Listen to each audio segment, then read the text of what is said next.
Bruno Le Maire est notre invité dans un instant. Écoutons justement Emmanuel Macron qui explique à la journaliste du Time sa méthode et son approche pour cette année. On aurait pu débattre des retraites avec Bruno Le Maire. A long while with each of these people, and we just catch one sentence, getting it out of the context. But this is it. It created this image.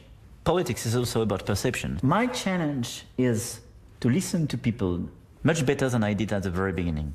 To have a method which is not just to reform for the country, but to reform with the country, which was this method launched with the great debate. And myself being more respectful of this time with people. Bonsoir Bruno Le Maire, merci d'être notre invité. Vous êtes le ministre de l'économie et des finances. Vous avez reçu les professionnels du secteur des carburants. On va en parler dans un instant.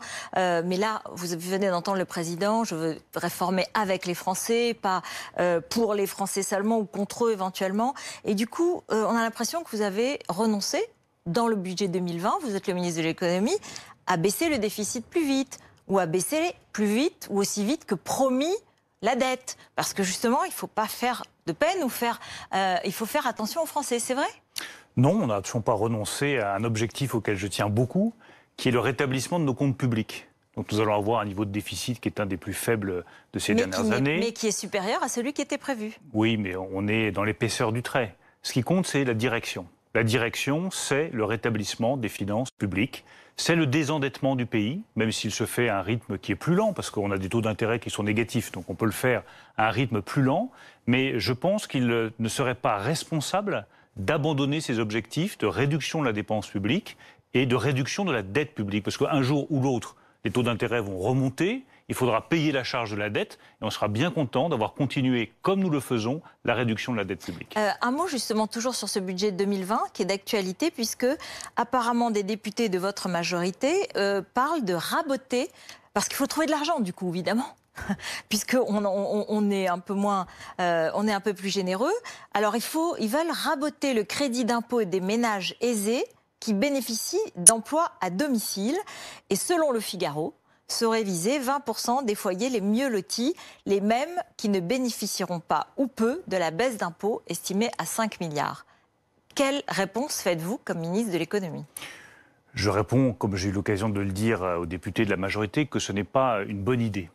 Les députés de la majorité nous ont apporté plein d'idées que je trouve utiles et intéressantes. Émilie Cariou, par exemple, nous a dit qu'il faut qu'on réfléchisse à des politiques structurelles de réduction de la dépense publique, comme on a su le faire sur les chambres de commerce et d'industrie, sur le logement. Donc cherchons d'autres politiques structurelles, je suis tout à fait d'accord avec elle. Sur cette niche fiscale, je pense que c'est une mauvaise idée de vouloir réduire une niche fiscale qui permet d'employer des Français, qui permet de développer l'emploi à domicile. C'est plus d'1 million d'emplois. Souvent des personnes d'ailleurs qui ne sont pas très qualifiées, qui ne trouveraient pas d'emploi sinon. Donc au nom de l'emploi, au nom aussi de l'aide aux personnes qui sont en situation de dépendance, parce que ces emplois à domicile, ils servent beaucoup de personnes qui sont âgées, qui sont en situation de dépendance, qui ont besoin d'avoir des personnes auprès d'elles. Elle pensait aux ménages peut-être les plus aisés et elle disait ça n'a pas vocation à servir des personnes aisées et d'utiliser, de payer comme un jardinier, un coach sportif ou un secrétaire particulier. Je comprends parfaitement le raisonnement. Je dis simplement que quand on commence à ouvrir ces choix-là, le risque, c'est qu'au bout du compte, on donne un signal à l'égard des emplois à domicile qui soit un mauvais signal. Moi, je tiens à ce qu'on préserve ces emplois à domicile. C'est de l'emploi, c'est du soutien des personnes fragiles, notamment les personnes âgées. Donc, nous ne toucherons pas aux avantages qui sont accordés à l'emploi à domicile, au nom de l'emploi et au nom aussi des personnes qui sont en situation de dépendance et qui ont besoin de ces aides à domicile. La croissance, elle est aujourd'hui revue sévèrement à la baisse par l'OCDE dans ses prévisions. La croissance mondiale, je veux dire. L'OCDE s'inquiète d'une croissance qui pourrait être la plus faible depuis la crise financière de 2008-2009, inférieure à 3% pour l'ensemble du monde, à cause des tensions commerciales, à cause du Brexit, etc. Alors, vous êtes inquiet aujourd'hui, vous, le ministre français ? Moi, je partage le constat de l'OCDE, c'est celui que nous faisons depuis plusieurs mois. Nous avons une croissance dans la zone euro qui est trop faible. La France en sort mieux que les autres d'ailleurs. Et je rends hommage à l'économie française, aux entrepreneurs, à tous les salariés qui nous permettent d'avoir ce résultat, aux consommateurs français aussi, dont la consommation a augmenté. Aujourd'hui, on va faire 1,4 de croissance en 2019, 1,3 prévu pour 2020. C'est un des meilleurs chiffres de la zone euro. Donc c'est la preuve que notre politique économique fonctionne. Mais ça ne suffit pas. Et effectivement, vous avez des tensions commerciales entre la Chine et les États-Unis, vous avez le Brexit, vous avez beaucoup de nuages à l'horizon.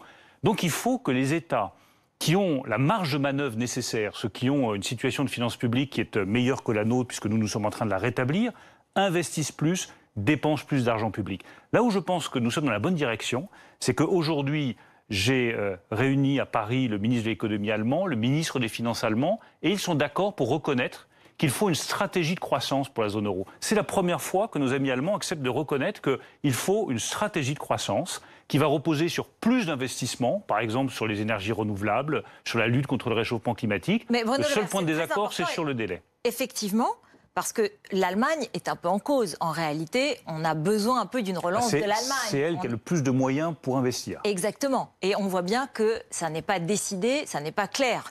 Est-ce que du coup, vous dites aux Allemands, allez, il faut faire une relance? Et est-ce que vous pensez que cette relance va avoir lieu? Là, vous dites, il y aura des problèmes de délai, mais c'est urgent. Nous sommes d'accord sur les principes, c'est déjà bien. Il faut une stratégie de croissance qui repose sur plus d'investissements publics, notamment dans la lutte contre le réchauffement climatique qui demande beaucoup de moyens financiers. Là où il nous reste un peu de chemin à parcourir, c'est que moi je leur dis, écoutez, faisons-le tout de suite. Attendons pas d'être au bord du précipice, c'est-à-dire au bord de la récession, pour investir. C'est maintenant qu'il faut le faire. Nos amis allemands disent, donnez-nous encore un temps de réflexion. Je pense que plus la réflexion sera brève, mieux ce sera, non seulement pour l'Allemagne, mais pour toute la zone euro. Oui, mais quel pouvoir avons-nous, nous Français? Et du coup, est-ce que toute l'Europe n'est pas affaiblie? Est-ce que c'est pas très inquiétant? On a le pouvoir de la conviction, on a le pouvoir de cette discussion que nous avons. Il y a encore quelques mois, il était impossible de parler de stratégie de croissance avec l'Allemagne. Aujourd'hui, les trois ministres de l'économie et des finances français et allemands se sont tombés d'accord sur la mise en place de cette stratégie de croissance. Il y aura d'ici quelques semaines une rencontre entre la chancelière allemande et le président de la République à l'occasion du Conseil des ministres franco-allemands. J'espère qu'on fera un nouveau progrès à cette occasion-là, mais ce que je leur dis à chaque fois, c'est n'attendons pas les difficultés économiques, n'attendons pas la récession pour prendre les décisions nécessaires. C'est maintenant qu'il faut agir. On a encore des marges de manœuvre. Vous avez des marges de manœuvre, utilisez-les. En début de semaine, le président de l'Union française des industries pétrolières a déclaré qu'on peut s'attendre assez rapidement à une augmentation du pétrole, de l'essence, en l'occurrence de l'ordre de 4 ou 5 centimes à cause du bombardement des gisements pétroliers saoudiens et qui a créé évidemment un choc très important sur tous les marchés mondiaux. Il a parlé trop vite ? Oui, je pense qu'il a parlé trop vite. D'ailleurs, je le lui ai dit très clairement. Le pétrole est passé de 63 $ le baril à 69 $ le lundi parce qu'il y avait eu cette attaque et qu'il y a eu une réaction très vive sur les marchés. Depuis, le prix du pétrole est revenu à 63 $ le baril. Je rappelle qu'il y a un an, il était à 85 $ le baril. Donc ne cédons pas à des mouvements de panique. Sachons garder notre calme. Aujourd'hui, le prix du baril de pétrole est à un niveau qui est tout à fait raisonnable. Donc il n'y a aucune raison, aucune, pour que les prix de l'essence augmentent à la pompe ou pour que le prix du fioul domestique augmente au moment où les Français sont en train de remplir leurs cuves. Et ce que j'ai demandé à la Direction générale de la consommation et de la répression des fraudes, c'est de veiller à ça, qu'il n'y ait pas d'augmentation inexplicable ou des effets d'aubaine, notamment sur les cuves de fioul. Il n'y a aucune raison que les Français payent le prix d'une augmentation des prix du pétrole qui n'a pas lieu aujourd'hui. Enfin, vous savez ce que répondent les pétroliers, en l'occurrence, ils disent, vous savez que la marge des pétroliers est très faible, en revanche les taxes de l'État sont élevées, et en l'occurrence l'UFC Que Choisir dit, mais pourquoi est-ce qu'on ne supprimerait pas la TVA sur la TICPE, c'est-à-dire la taxe intérieure sur la consommation des produits et sur les produits énergétiques? Ça ferait une économie de 14 centimes par litre d'essence et 12 sur le diesel. La TVA sur la taxe. Pourquoi est-ce que vous la supprimeriez pas? D'abord, je veux rappeler que nous avons supprimé une taxe, parce qu'il y avait la taxe carbone. Nous avons supprimé la taxe carbone et nous ne rétablirons pas la taxe carbone dans le projet de loi de finances 2020. Donc on a retiré déjà une taxe que nous avions mise en place pour accompagner la transition écologique. Ensuite, je pense que ce n'est pas une très bonne politique de dire qu'on va subventionner davantage les énergies fossiles. Parce que quand vous baissez des taxes sur le carburant, indirectement, vous subventionnez des énergies fossiles. Si par exemple, comme on me le recommande très souvent, on faisait la TICPE flottante pour baisser le prix d'un litre de carburant de 3 centimes d'euros, c'est-à-dire pas grand-chose, il faut que je dépense 1 milliard d'euros. Je perds 1 milliard d'euros. Moi, je le dis très simplement à tous ceux qui nous écoutent, je préfère utiliser ce milliard d'euros pour financer la transition écologique, financer des énergies renouvelables, des éoliennes. Ou pour combler le déficit. Non, parce que pour si financer... c'était vraiment aussi simple, ça serait Est-ce que vous savez, Rotel Krief, combien nous coûte, par exemple, la prime à la conversion, c'est-à-dire ce qui permet de financer l'achat de véhicules électriques ou de véhicules hybrides rechargeables par les Français? C'est plusieurs centaines de millions d'euros. Je préfère que ce milliard d'euros aille vers des primes à la conversion pour que les Français puissent avoir des véhicules dans lesquels on ne mettra plus d'essence, ce qui nous permettra d'être indépendants vis-à-vis des pays du Golfe, indépendants vis-à-vis de l'Arabie Saoudite, et en plus ce sera bon pour notre atmosphère. Donc voilà, vous vous dites, alors on ne fait pas ça parce qu'on est écologie finalement, et on le fait pour l'écologie. On ne veut pas tout simplement subventionner les énergies fossiles. La suppression de la taxe carbone, elle vous est reprochée par les écologistes, par Yannick Jadot par exemple, qui dit que c'est un renoncement et que ça veut dire qu'il n'y a même pas la Convention des citoyennes sur l'écologie qui est réunie et vous avez déjà décidé de la supprimer. Et par ailleurs, il y a un rapport de la Cour des comptes qui estime qu'il faudrait appliquer cette taxe carbone, au contraire, à toutes les consommations fossiles pour tenter d'arriver à nos objectifs environnementaux. Donc on est bien loin là de la situation. Vous êtes tiraillé entre ces deux exigences. Non, il n'y a pas de tiraillement. Moi, je considère que la lutte contre le réchauffement climatique, c'est une priorité absolue. Qu'avoir une croissance durable, c'est une priorité absolue. Que se débarrasser des énergies fossiles et donc de la dépendance vis-à-vis du pétrole et des pays du Golfe, c'est une priorité absolue. Donc je suis ouvert à toutes les réflexions que nous apportera la Convention citoyenne. Mais nous ne rétablirons pas la taxe carbone en 2020.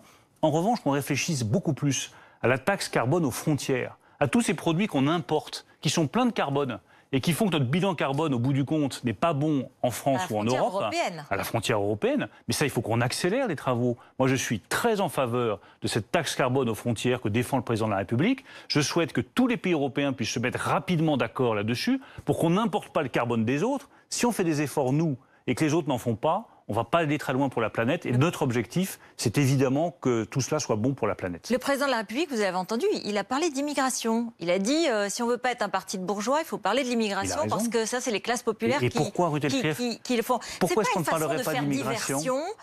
Sur un sujet qui est évidemment sensible et très important, mais qui, dans le fond, peut faire diversion avec les questions d'inquiétude sur la réforme des retraites, de manifestations à venir sur le pouvoir d'achat, de grève des urgences dans les hôpitaux. Vous voyez ce que je veux dire? C'est une façon de détourner l'attention. Je crois que le président de la République a raison de soulever ce sujet. Je pense qu'une bonne politique, c'est une politique qui traite toutes les difficultés des Français. Il y a des difficultés économiques, nous sommes en train de les traiter. Il y a un défi séculaire, qui est le défi de la transition écologique. On essaye de le traiter.